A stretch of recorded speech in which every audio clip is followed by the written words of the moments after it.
ದೋಸ್ತಿ ದಾಳಕ್ಕೆ ರಾಮಲಿಂಗಾರೆಡ್ಡಿ ಕೂಲ್ ಆಗಿದಾರ. ರಾಜೀನಾಮೆಯನ್ನ ಹಾಗಾದ್ರೆ ರಾಮಲಿಂಗಾರೆಡ್ಡಿ ವಾಪಸ್ ಪಡಿತಾರ?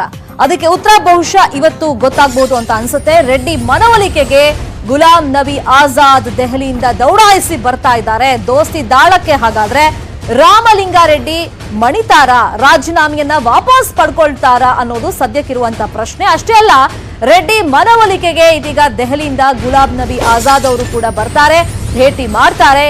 ಈ ಗೈಡೆನ್ಸ್ ಇನ್ಸ್ಟ್ರಕ್ಷನ್ ಯಾರು ಕೊಟ್ಟಿದ್ದು ಅಂದ್ರೆ ಸೋನಿಯಾ ಗಾಂಧಿ ಅವರು ಸೂಚನೆಯನ್ನ ಕೊಟ್ಟಿದ್ದಾರೆ. ಆ ಸೂಚನೆ ಮೇರೆಗೆ ಸದ್ಯಕ್ಕೆ ಆಜಾದ್ ಬರ್ತಾ ಇದ್ದಾರೆ. ರೆಡ್ಡಿ ಆಜಾದ್ ಭೇಟಿ ಆಗುತ್ತೆ.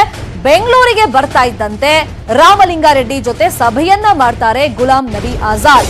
ರಾಮಲಿಂಗಾರೆಡ್ಡಿ ಜೊತೆಗೆ ರೋಷನ್ ಬೇಗ್ ಮನವೊಲಿಕೆಯ ಪ್ರಯತ್ನಗಳು ಕೂಡ ನಡೆಯುತ್ತೆ. ಸೋನಿಯಾ ಗಾಂಧಿ ಅವರು ಈ ಸೂಚನೆಯನ್ನ ಆಜಾದ್ ಅವರು ಕೊಟ್ಟಿದ್ದಾರೆ. ಹಾಗಾಗಿ ಅವರು ಬೆಂಗಳೂರಿಗೆ ಬರ್ತಾ ಇದ್ದಂತೆ ರಾಜೀನಾಮೆಯನ್ನ ನೀವು ವಾಪಸ್ ಪಡ್ಕೊಳ್ಳಿ ಫಸ್ಟ್, ಆಮೇಲೆ ನಾವು ಮಾತಾಡೋಣ ಅಂತ ರಾಮಲಿಂಗಾರೆಡ್ಡಿ ಜೊತೆಗೆ ಭೇಟಿಯಾದ ಸಂದರ್ಭದಲ್ಲಿ ಮಾತುಕತೆಯನ್ನ ಮಾಡ್ತಾರೆ. ಬಟ್ ಇಲ್ಲಿರುವಂತ ಪ್ರಶ್ನೆ, ಯಾವ ರೀತಿ ಕಾಂಗ್ರೆಸ್ ಪಕ್ಷದ ಪರವಾಗಿ ಆಜಾದ್ ಅವರು ರೆಡ್ಡಿ ಅವರ ಮನವೊಲಿಸ್ತಾರೆ ಅಂತ.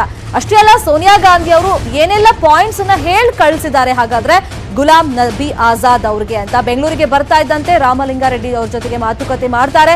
ಅಷ್ಟೇ ಅಲ್ಲ, ಇನ್ನು ರೆಡ್ಡಿ ಜೊತೆಯಲ್ಲಿ ರೋಷನ್ ಬೇಗ್ ಅವರ ಮನವೊಲಿಕೆಗೂ ಕೂಡ ಆಜಾದ್ ಪ್ರಯತ್ನವನ್ನ ಪಡ್ತಾರೆ.